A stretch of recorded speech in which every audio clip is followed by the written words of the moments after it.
Hi guys, so today I've created this completely different look to anything I've ever done. It's this different look with a pop of colour using a mixture of techniques. So if you guys are interested in how to recreate this look, then please keep on watching. I have already done my foundation, eyebrows and my lips, so this tutorial is just for the eyes, and as usual I'm beginning with MAC's Paint Pot in the colour Soft Ochre and using my fingers to spread that all over my eyelids. I'm setting this all in place using Charlotte Tilbury's setting powder, which is actually for the face, but why not? And then I'm going into the Makeup by Mario and Anastasia Beverly Hills palette, and I'm picking up the colour Isabel because it's a lovely transition colour, and using the brush from that palette I'm just working that a little bit above the crease to begin the gradient transition effect. To give this eyeshadow look a little bit more of a ashy tone so it blends better, I'm picking up the colour Lula and I'm buffing that a little bit below where I put the colour Isabel to start off that gradient effect. To deepen this up, I'm using the colour Violetta, which is like a chocolate brownie colour, and I'm buffing that into the crease again, leaving a little bit of room so you can still see the Isabel and the Lula in the crease, but just bringing it down a little bit. Moving into the ABH Self-Made palette, I'm using a richer brown colour and buffing that into the crease, and then using a clean blending brush to just blend out all the edges to make it look seamless. For our first pop of colour, I'm using Deep Purple from the Self-Made palette, and I'm using a small packing brush from Zoeva and carving that shape into the crease, so kind of where my eye socket is, and I'm also bringing it in from the inner corners and also from the outer corners.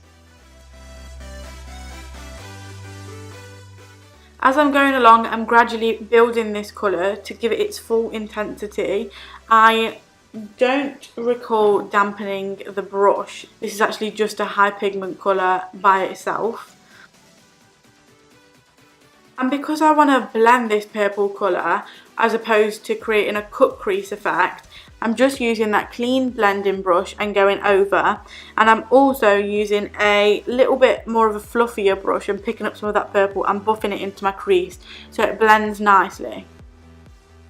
Now I'm going to start brushing just a light layer of that deep purple colour over where you can see my normal eyelid colour, and I don't know why it was a pretty pointless step, because now I'm going to go in with MAC's Soft Ochre Paint Pot and try and recreate that, so you can just skip that stupidity from me there.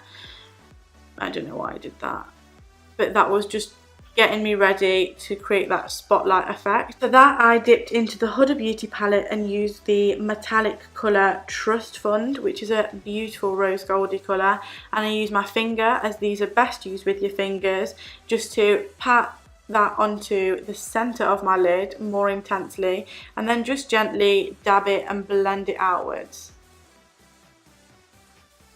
but concentrating it mainly in the centre of the lid to create a sort of semicircle sunrise kind of look.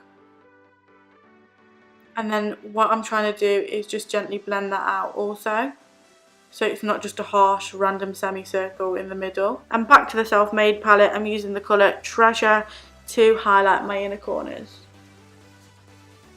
For the lower lash line, I've gone through each colour that I used in my crease and blended that out, buffed that out to give it a smoky effect, and then I've started to add the purple. And the one thing I've done different to add a little bit more definition is added the colour Spirit Rock, which is a gorgeous, gorgeous black, deep jet black, but it's got purple glitter in it, and that's also from the Self-Made palette. And I've also dragged that up a little bit and into the outer crease ever so slightly, as you can see. So before adding this L'Oreal Telescopic Mascara to my top lashes, I actually did apply some eyeliner, but I realised when I was editing that you actually couldn't see any of it on camera because my head was too low focusing while I was doing my winged liner. So that kind of got cut out, and I'm sorry about that. But I've added that mascara now, and also some false lashes, which are Isla false lashes, but I can't remember which ones because I threw away the box. Sorry. I'm just securing those in place with my tweezers. And for the final step, for a little bit more intensity, I'm adding this YSL waterproof eyeliner in my waterline. And that is the finished look. So thank you very much for watching, and I hope you enjoyed.